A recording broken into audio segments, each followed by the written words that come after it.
Hey everyone, it's another episode of the Just My Take podcast. This is Dex PC5. Hope you guys are enjoying your midweek. We're heading into another weekend. I hope you guys have some fun plans coming up. For those in the southern part of the United States, North Carolina, South Carolina, Georgia. I hope you guys are safe in this hurricane. I heard it's getting crazier by the minute. Hope you all stay safe out there. We got a lot to talk about this episode.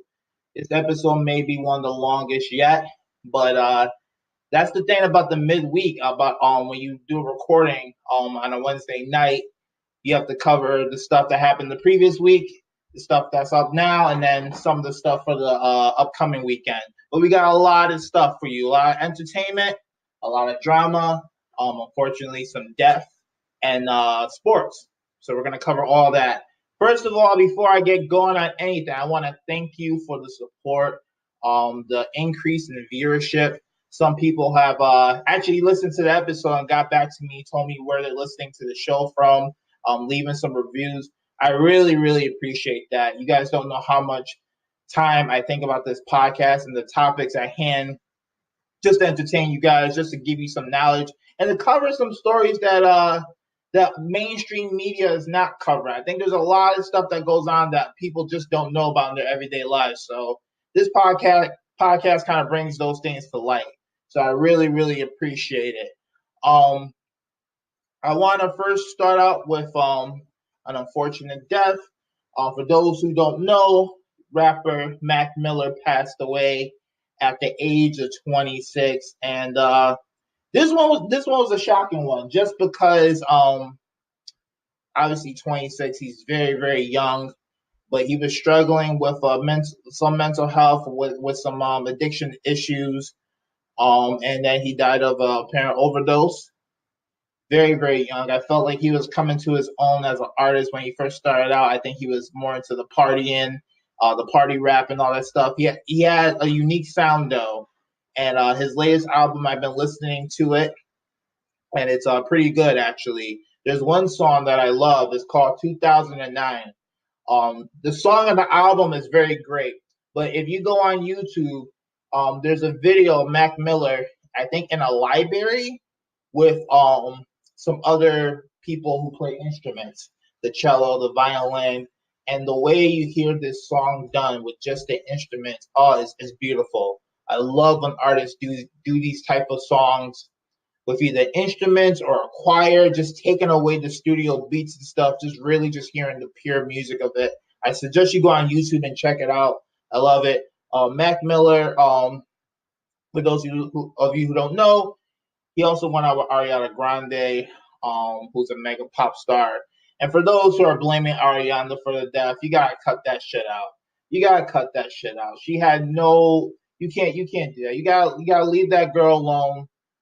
Let Mac's soul rest in peace, and just remember him for his music and for the quality music that he brought into your lives and for the goodness that he brought into everyone's lives. So rest in peace, Mac. Yeah, that's it. Rest in peace, Mac. Anyway, jumping from that, I want to talk about another sad death, and this one actually has me fired up because this is once again another case of a bad policing story gone wrong. And unfortunately, it's not being covered because obviously we got the Hurricane Florence going on. That's a big deal. Mainstream media still focus on Trump, but they're not covering the hurricane. But I feel this is a story that needs to get mainstream attention, and I think it will get mainstream attention after the hurricane's over, because this is one of the craziest ways. This is one of the craziest things I've heard involving a police officer. So there's this guy named Botham Jean, as Botham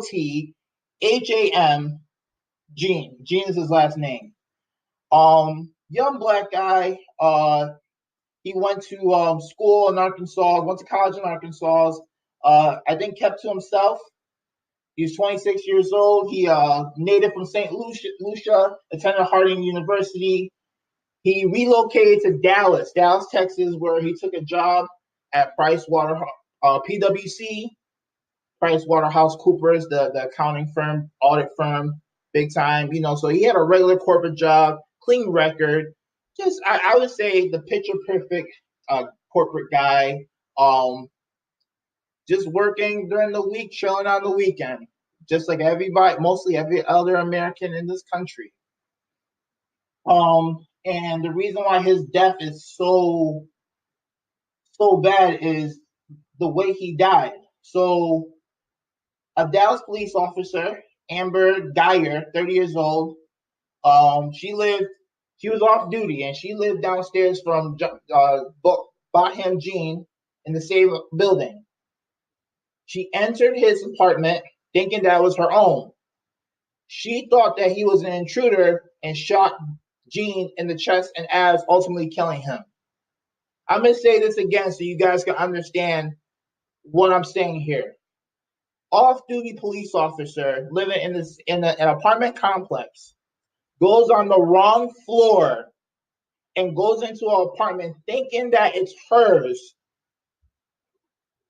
And she thought that there was an intruder in the wrong apartment that she thinks is hers and shoots this guy dead. This is sad. This is very sad because I think any American can relate to this. I know that the media may try to twist it and bring race into it and all this nonsense, but I'm just looking at it from a common sense perspective. Any person, a young professional, you come home, you're watching TV, you're playing video games, and someone just busts in your apartment complex, what's the first reaction you're going to have? You're not going to be like, oh, yeah, just come on in, stranger. You're going to be like, yo, what the fuck? Why are you in my apartment? And this lady officer, thinking it was her apartment, shoots this guy. I don't know if there's really a conversation. She said that she feared for her life because she saw a silhouette in the dark. But there's a lot of issues with this one because a lot of the tenants in the apartment complex say that the doors were not held ajar. And the officer, so when the officer said her story, let me just get all the full facts here. I want to get all the full facts because this is just a very, very disappointing, sad story here. Just bear with me. She inserted her electronic key into the door, which is already ajar, so maybe left open a little bit. Inside a dark apartment, she saw a large silhouette that she believed was a burglar. She gave verbal commands before firing her weapon twice, striking him once in the chest. Obviously, the affidavit doesn't show the detail of the commands, but to be honest, that's where I have an issue with it, because if you're giving verbal commands and you are talking with the person, if someone busts in my house or apartment and is yelling at me, I'm going to be saying something back. I'm going to be saying, who the fuck are you? Why are you here? What are you doing in my apartment? So the fact that this conversation probably happened and she shoots him dead in the chest, that's questions we got to ask. That's questions we got to ask. When she shot Botham in the chest, she turned on the light and was on the phone with 911. She realized she was in the wrong apartment. That's when she realized the major mistake that she did. And then, instead of turning herself into the police, 3 days later, she turns herself in and is arrested for manslaughter. This is murder, plain and simple. This is murder to me, plain and simple. And I know I'm probably not covering all the facts. I'm just reading an article from the New York Post. But I think this is a story that everyone should be reading about, learning about. I think mainstream media should be covering this story tremendously, because this is an innocent guy who got shot in his own apartment because some person who didn't do their due diligence entered the wrong apartment and thought that this guy was a burglar. And a lot of the tenants around the complex were saying that according to what they saw or heard, so the lady officer, she has like a red mat in front of her door. This department did not. They tested the officer for drugs or alcohol. She didn't test positive for any of those things.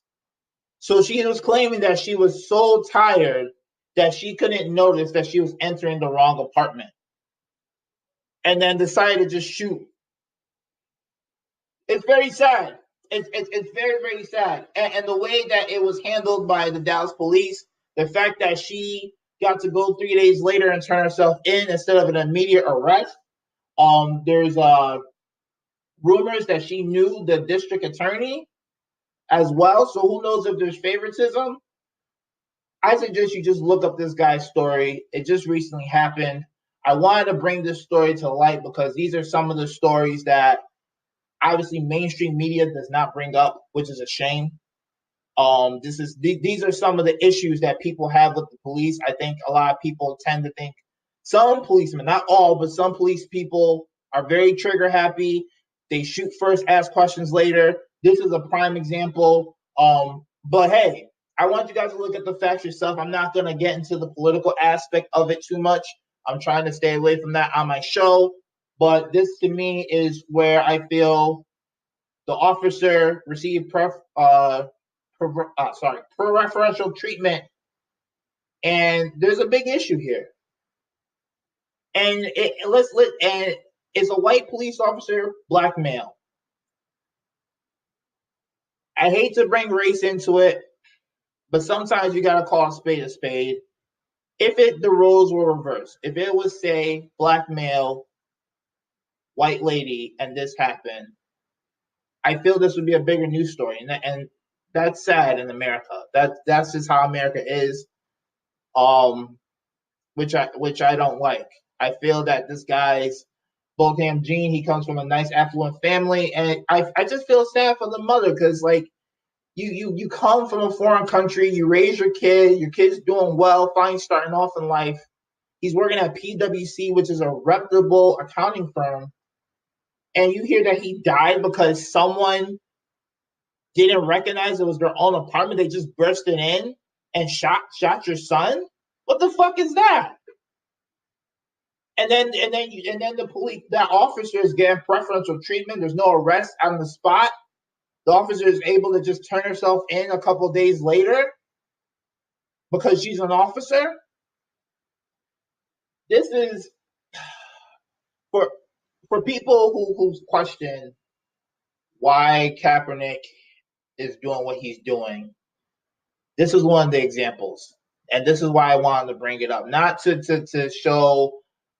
further Kaepernick's agenda, but just to give a prime example of Kaepernick is just not doing it for the hell of it. There are prime examples all over the place of police doing stuff like this to citizens where it's just like there's no common sense whatsoever.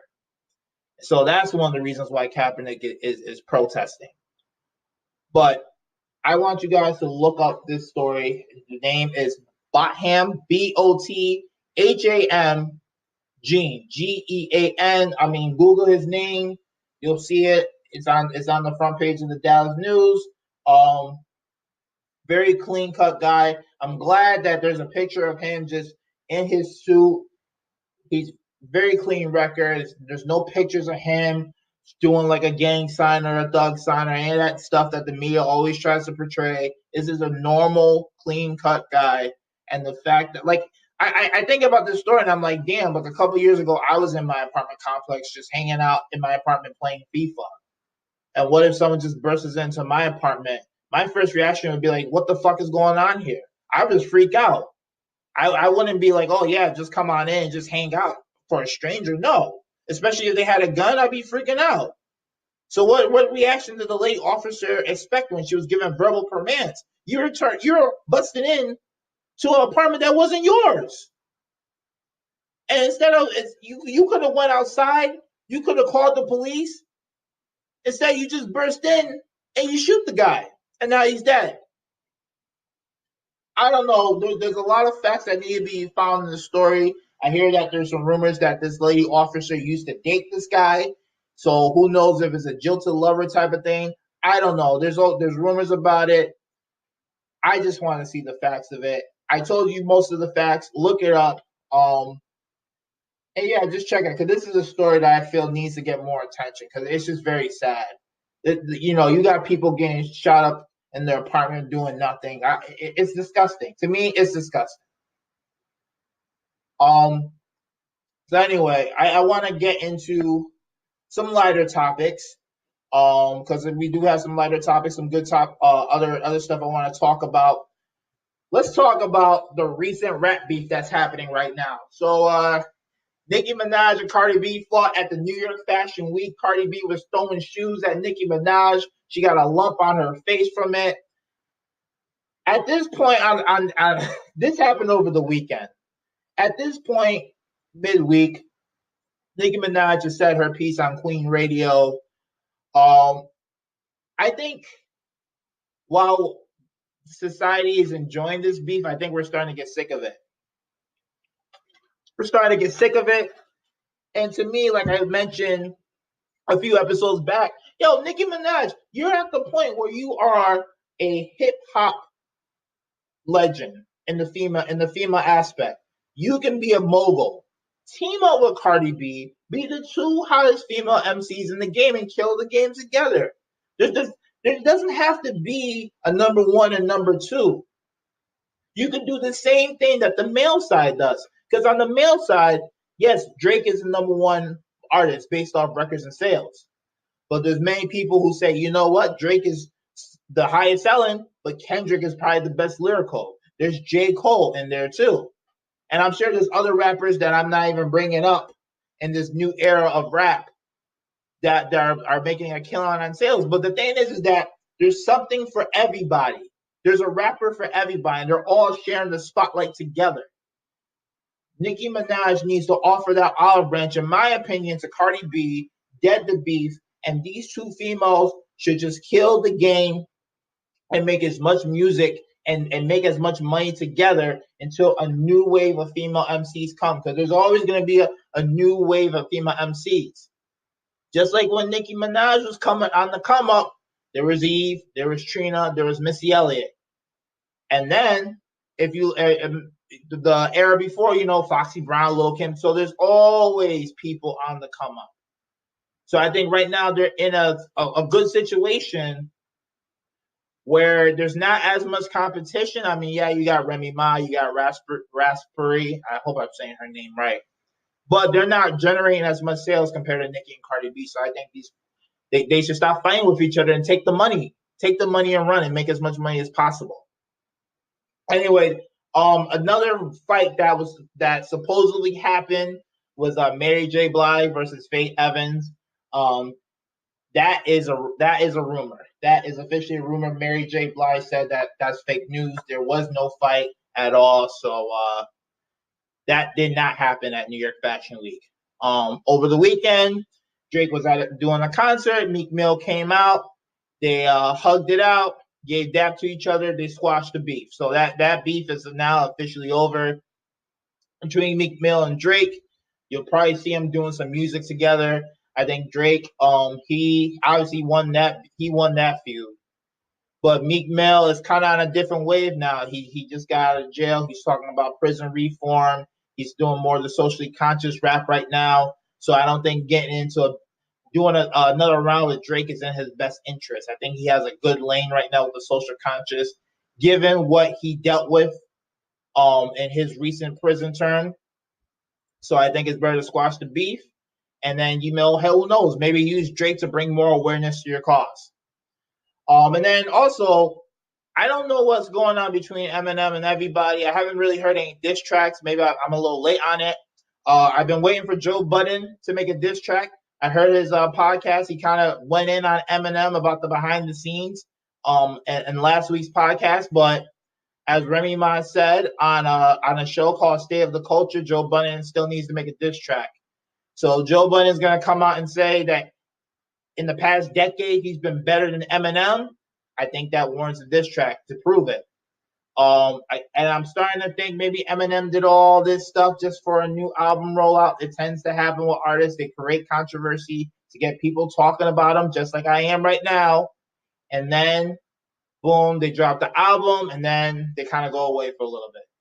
So I'm thinking that's what's happening. I mean, MGK had the Rap Devil, but I haven't really heard anything else about it. We're gonna switch lanes to another topic right now. I just saw Ozarks on Netflix. I recommend you watch this show. This show is like The Sopranos, is like Breaking Bad. It's a very good show. It's about this money laundering accountant who launders money for the one of the Mexican cartels, and the Mexican cartel threatens to kill his family, and the accountant kind of weasels his way out of it by saying, "I'm going to go to Ozarks and do a money laundering scheme." And you just see how this family is affected by it, the stuff that they do, the people that they deal with. I just saw season 2. When it first came out, it was a slow burn for me. I didn't really get too into it until maybe midway of the first season. And then I was like, oh shit, this is a really good show. And I was hooked until I finished season 2. So I say give that show a start, because sometimes shows that have a slow burn in season 1 tend to be some of the best shows out there. I mean, one of the greatest all-time shows, The Wire. The Wire, I mean, the first few episodes, maybe 4 or 5 episodes, it's a slow burn. It takes a while for the story to develop. But then there's that one moment where the cop is getting shot in the car, and you're like, holy shit, it's on. So check it out. I think this is great for Netflix that they got another hit breakout show. Right now they got Ozarks and Stranger Things. Narcos is also a big hit show, but I think it has a less. It's starting to have less of an audience now that they're doing season 4. When it first came out with the Pablo Escobar, everyone was on it, but then with Pablo Escobar kind of out the picture, it's still, to me, it's still good, but I don't know if it's generating the same audience. Now for Netflix, they this was needed for them, because their 2 premier shows, House of Cards is coming to an end this season, and Orange is the New Black, that it needs to end. The next season needs to be the end of, because it's no longer a great show. People are not even finishing the seasons. So I think those 2 shows obviously need to be put to bed. And I think Ozarks and Stranger Things are going to be the 2 shows that bring casual people in to watch the show. But there is some drama. There is some drama between Netflix and HBO. Today, actually, the AT&T CEO, whose company AT&T owns HBO, took a swipe at Netflix, calling it the Walmart of video streaming. And this is actually true, because if you look at Netflix lately, it's just a lot of shit on there. A lot of shit. Like, sometimes when they premiere new stuff, it's just covered in a pot of all these other shows, and sometimes you don't even know where to go. There's some Netflix used to be able to, when you had a new show come out, they debuted it, they put a lot of life into it. Now there's like 10 brand new series starting every week. You don't know what's the breakout show, and unless you're looking for it, like Ozarks. So Netflix is kind of having that Walmart philosophy, in which it's like, hey, there's something for everybody. You know, lately I've been seeing a lot more of the teen market, and the international market. You're seeing a lot of international shows like Club de Cuervos. You're seeing a lot more Spanish shows, a lot more international shows where they're dubbing the language in English so that you can pay attention better, or obviously you do the closed caption. But it's still some good. There's still some good stories, some good shows on there. And in the teen market, you're seeing a ton of teen drama stuff. I feel like they're competing with Freeform, with all the teen dramas. But you have all these cartoons, you have all these random shows. It's so much that, unlike HBO, where you have the beautiful thing I love about HBO is this: when they have a show that they want to document, they make sure they document it. They don't play any games. Right now, The Deuce has come back, season 2. I gotta catch up on that. Every time you hit an HBO show, there's commercials for The Deuce. They're letting everyone know, hey, this show is back. It's time to watch it. Game of Thrones, which I miss severely. When Game of Thrones is on, HBO is not trying to broadcast or premiere anything else. They are saying we are Game of Thrones every day, all day until the series is finished. So it highlights the star hit shows, which I like about HBO. I think Netflix could take a page out of that, because I think Netflix is starting to be more quantity over quality. And so you're having a lot of people saying, is it really worth keeping my Netflix account? Because some of the new stuff that they're dropping is just not that good. It's just not that hot. And the classics that they're having, it's starting to come to an end. I mean, House of Cards is starting to finish. Orange is the Black is almost done. One of their hit comedy shows that I love, Unbreakable Kimmy Schmidt, it's the rumor that it's the last season. The last 6 episodes drop in January, and that's it. So shows like that is coming to an end. So it's like, besides Ozarks and Stranger Things, there's not a lot of new stuff that I'm seeing right now that's like, okay, I have to watch this show. This is carrying Netflix. So it's a little sad. I mean, obviously there's competition between HBO and Netflix right now. HBO, they're fearing the pressure a little bit because Netflix is putting a lot of money into these new series. And I know Netflix is competing to try to be the new HBO. But I think HBO could sort of have that niche of, hey, you want to go see garbage quantity, you go to Netflix. But if you want to see premier shows, you come to HBO. So that's something that I found interesting. But anyway, definitely check out Ozarks on Netflix, season 1 and 2. I think you guys will really, really enjoy it. Another thing that I want to talk about is Apple. So Apple just came out today, Wednesday, with some new products. When Apple comes out with a new dropout, is always something interesting. Everyone's waiting to see what the new iPhone's gonna be. And I think they're in trouble with the iPhone to a degree, because the iPhone X didn't sell that much. I think people were just not willing to pay $1,000 for a phone that didn't really have much features. And to be honest, compared to Samsung, was a little bit behind. Samsung is doing a lot of stuff that Apple is claiming as a new feature. It's kind of like the video game market, where, especially with the sports, where it's like, oh, we have an updated roster and we brought this new feature here. It's a brand new game. People are like, this is really not that great compared to other games. So they're having some trouble with the iPhone. What I really want to highlight, and I think this is a game changer for Apple, is the feature of the new Apple Watch 4. This is going to eliminate Fitbit, I feel. And this is a watch that I probably will end up getting.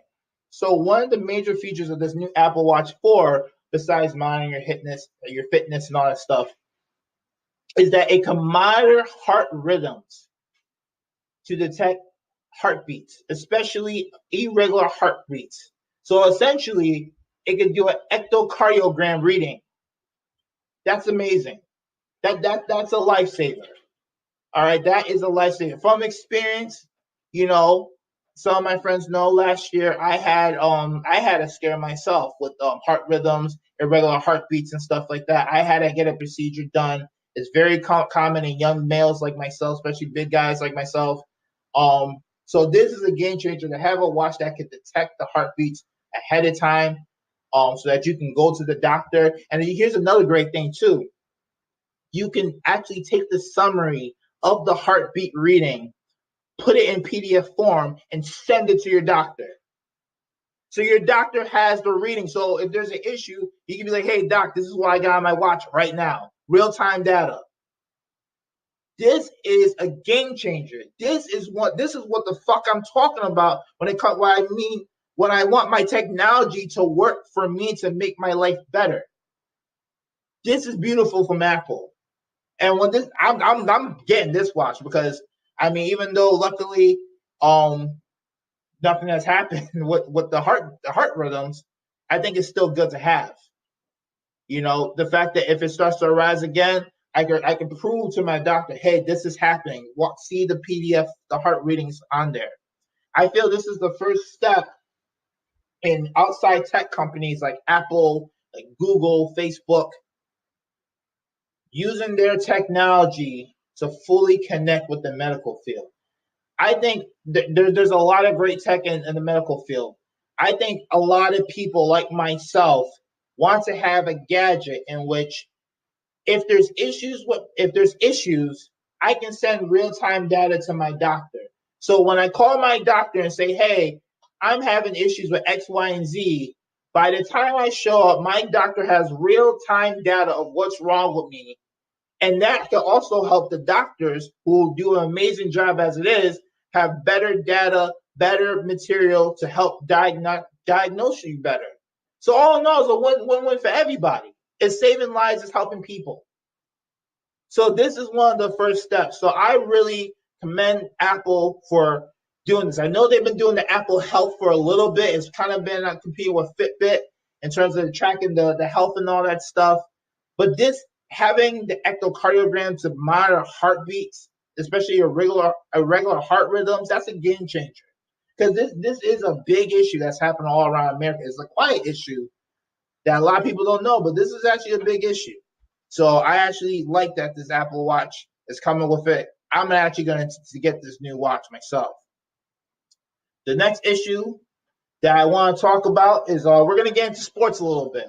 We're going to talk about controversy that's happening in sports right now before we get into some of the recaps. So I want to talk about Serena Williams. As for those who don't know, Serena Williams had a big issue with the Empire at a recent tournament. The Empire was accused Serena Williams of the coach coaching her from the sidelines and called her a liar. And Serena confronted the umpire, and they had to bring the officials from the back. And then Serena was pissed and slammed the racket and all this stuff. She had an outburst. But I think compared to what I've seen, it's not the worst I've seen. And when Naomi Okada won the match, Serena told the crowd, hey, stop booing because of what happened to me. Give this girl her props. She won her first Grand Slam. Give her the credit. And I thought that was very classy.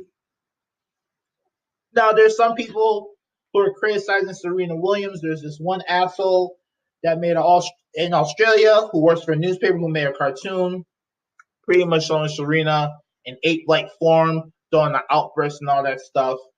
And this is where it kind of comes into why Serena Williams is right in her battle, because she pretty much says tennis is very biased towards the woman. You know, a few weeks ago when she was in a tournament, they said she couldn't wear her black full body suit because it was like too revealing.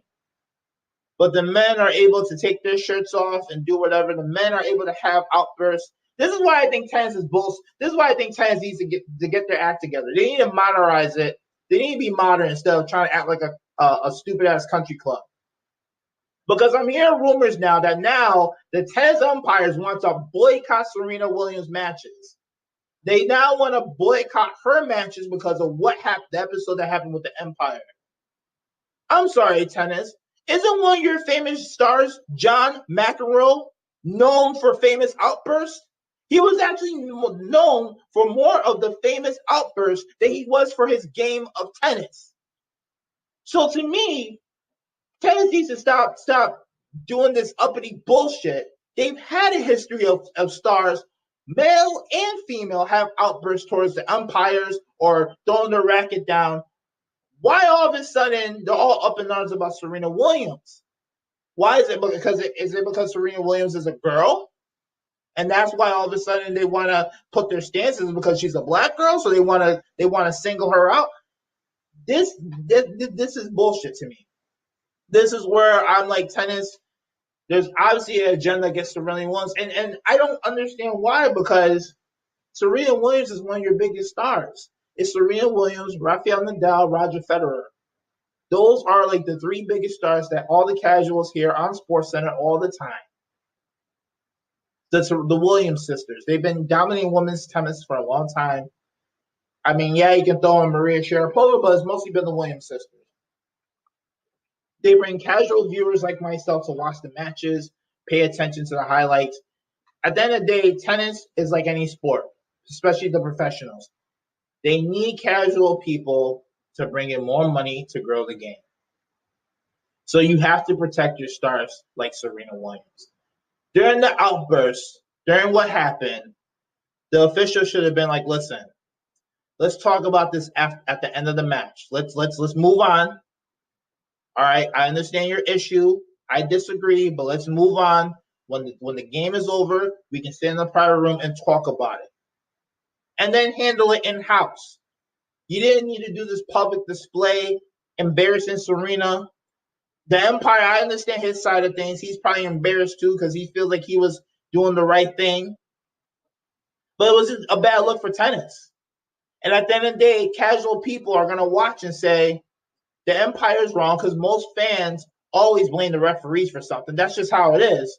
And they're going to look and be like, they're targeting Serena Williams because a lot of people know that in tennis, other stars do outbursts. It's very common. It's as common as saying football, doing a football celebration. You know what I mean? So for Serena, all of a sudden, it's like, oh my God, how dare Serena be able to do that stuff? What is she crazy? No. Again, John McEnroe, who was a famous tennis star, which a lot of people know about, he was more famous for the outburst than his game. That's a fact. So if the umpires are not gonna strike for John McEnroe back in the day, why is it with Serena Williams they're doing it now?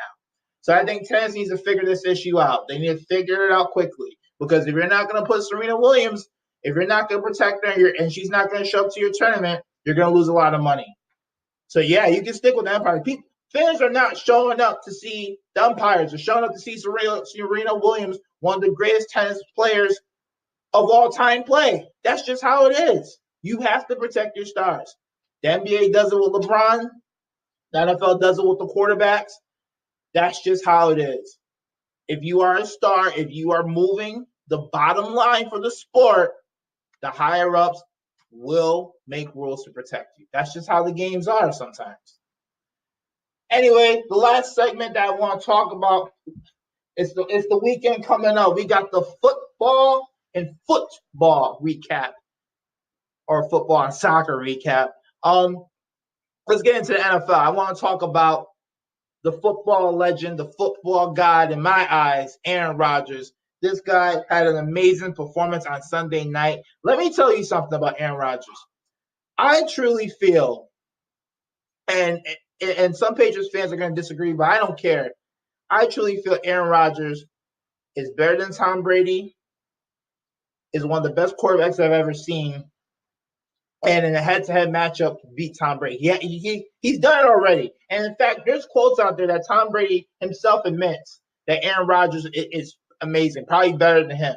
It's just Brady has had a Hall of Fame coach. So he's had more opportunities to win. I think if Aaron Rodgers had a Bill Belichick as a coach, oh my God, come on.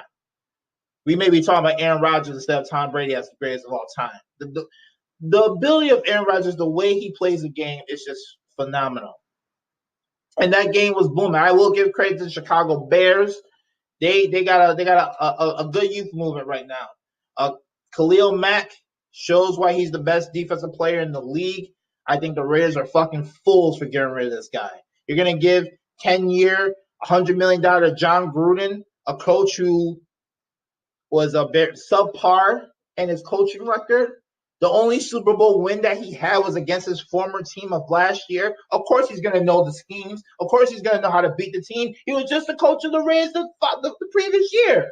I think John Gruden's a little overrated, but they paid money to John Gruden, not to Khalil Mack. It's a shame. I know Khalil Mack would have liked to be a Raider. In my previous episodes, I talk about how the NFL needs a soft cap.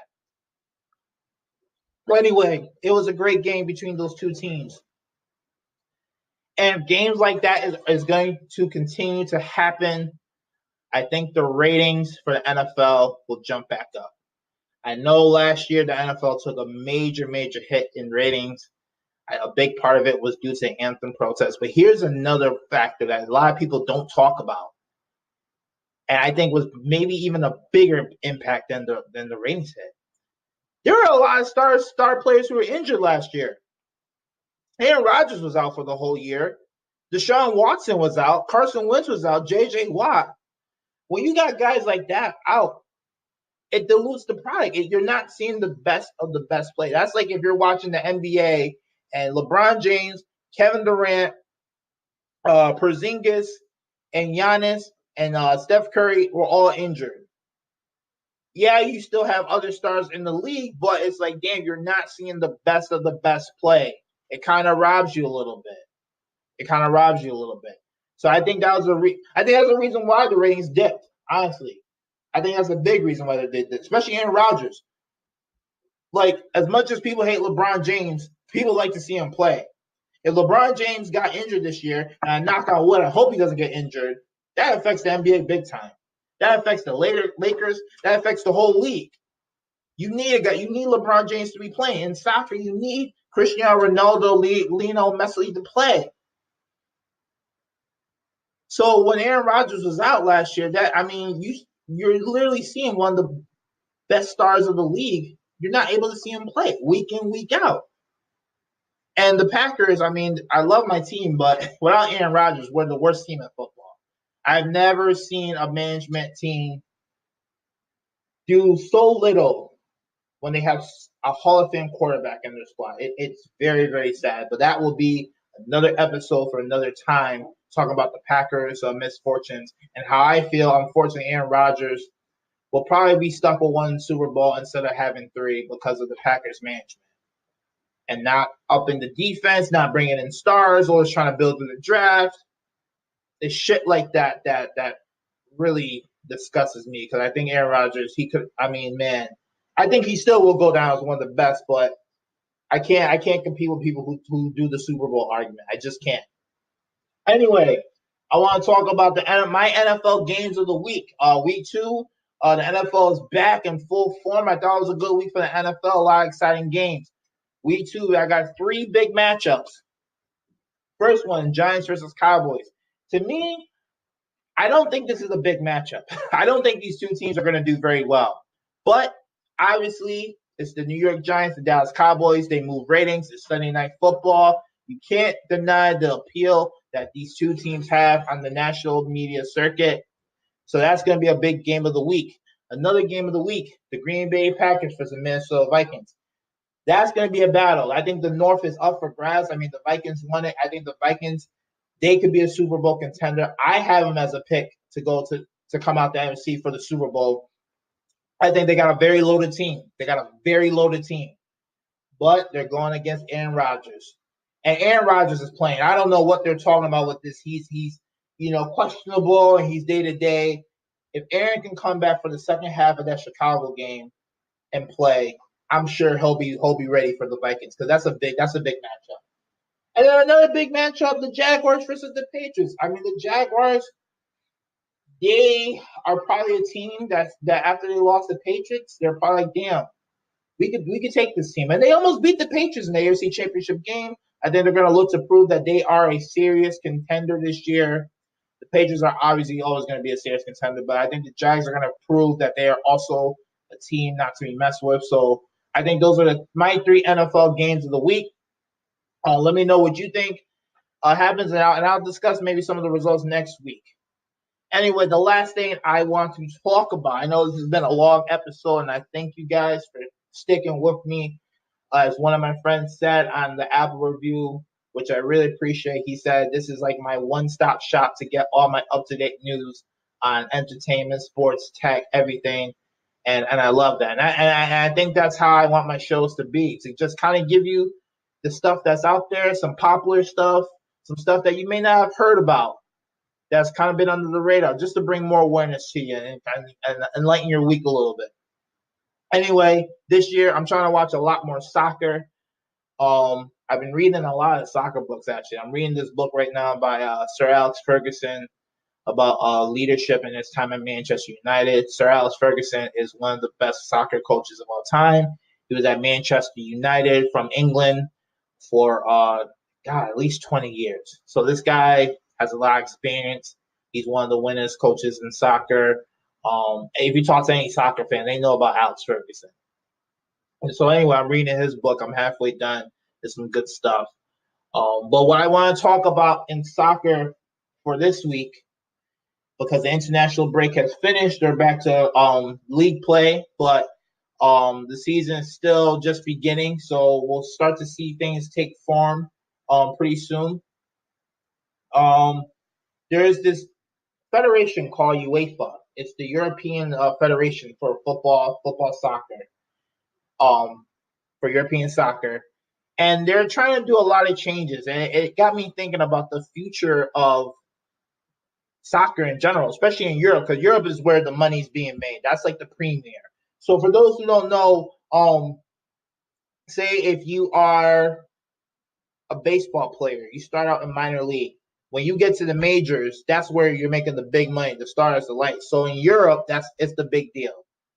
Europe is where all the stars are. That's where all the big teams are.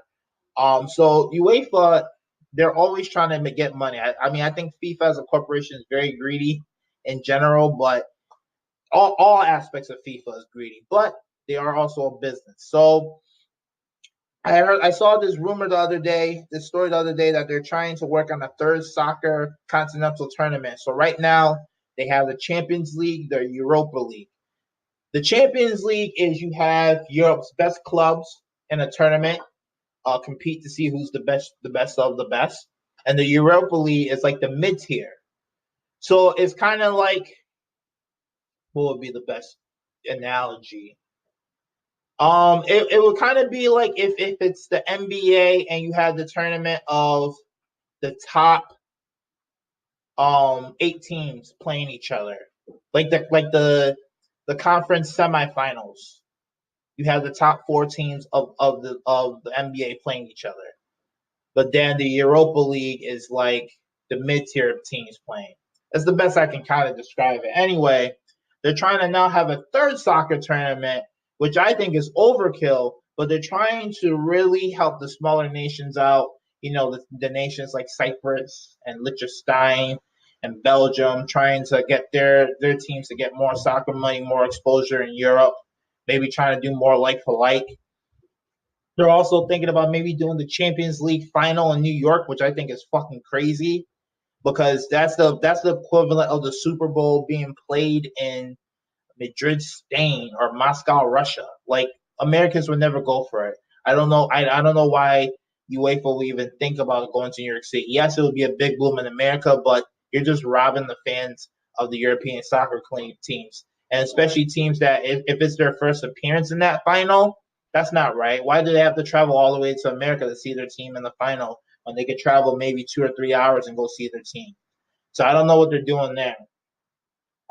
So you're looking at the future of UEFA soccer. I think at some point it's going to either be a super league, and what I mean is you're going to have like teams like Manchester United, Real Madrid, Juventus, Bayern Munich, AC Milan, Chelsea, all the rich teams just play a league together. I think that's what some of these big teams want to do, but the countries won't allow, because once you have a super team, no one else is going to watch the other leagues. It's going to dilute the other leagues, and it's just going to be stupid. So they used to, back in the day, I didn't need to go back to the old format where the Champions League was just truly the champions. If you won your domestic league, you were in the Champions League. And if you were not, then you were in the UEFA Cup or the second tier league. And right now, the Champions League, you have like the 4th best team in England in the tournament. You have the 5th best team in another. It gets diluted, but because they're a big brand name, the European powers want it. So I think UEFA has to really think about what they're doing with the club turning. I think they should just do Champions League, just champions, and then the Europa League, everyone else, and do a knockout tournament and call it a day. They're trying to expand into U.S. and China by playing games there. I understand what they're trying to do, especially the Spanish League. They're trying to have a game in Miami between Girona and Barcelona, which is a Catalan rivalry. So a lot of players are not privy to that, are not liking that at all. But I think it's very weird. Anyway, I want to end with this: the UEFA Leagues of Nations. Check it out. They're trying to kind of replace international friendly. So over the weekend, you saw France versus last week. You saw France versus Germany. This week you saw Spain versus Croatia. You're having more teams of equal tiers playing each other, which I think is great for the game of soccer. to see these big time matchups. And for the smaller countries, you have Cyprus versus San Marino, stuff like that, in which now you have these smaller nations being able to compete with teams that they can actually compete with and not getting blown out by Spain by like 10-0. So that's a move in the right direction. But the club game, I'm not sure what they're doing with that. Anyway, that's my football and football soccer recap. And that's it for the episodes of Just My Take podcast. I know I covered a lot of topics this week. I once again thank you for all the support that you've been giving me. And let me know your take on some of these topics. Especially like the Apple Watch. I think that's big. Serena Williams. All these topics are big. Ozarks. But definitely check out that story about Botham Jean. I mean, I try to summarize it as best I can. I'm sure there's more facts out there, but to me, I just think that's a fucked up situation. What are we doing? We gotta I don't know. We gotta get better, people. I don't know what's going on with that, but check that story out. And anyway, thank you for spending almost an hour with me on the Just My Take podcast. I appreciate it. I appreciate the growing support. Who knew switching your iTunes category makes a difference? I don't know. I put mine in society and culture. It's not similar to some of the shows on that category, but hey, as long as people are listening to the episode, all this is part of society and culture anyway when you think about it. So I dig it. Yeah, thank you. I appreciate you guys listening to the show. Again, you can find me on all social media, DexPC5. That's on Twitter and Instagram. And also, you can follow the show's Instagram page, the Just My Take podcast, at Just My Take podcast. So if you're liking the photos on Instagram, do me a favor. Also, follow the show page so I can follow you back and I can interact with you. I'm gonna start doing a shout out list soon. Also, if you're listening on SoundCloud, can you do me a favor and just also listen on Spotify and iTunes as well? Just so that it also counts the viewership as well. Keep listening to the show. Thank you for the support. When you're on Instagram, listen to the show. I got the links above. I appreciate the love, and I'll talk to you next week. Anyway, I talked about a lot of stuff today. Just remember, whether you agree or disagree, it's just my take. Peace.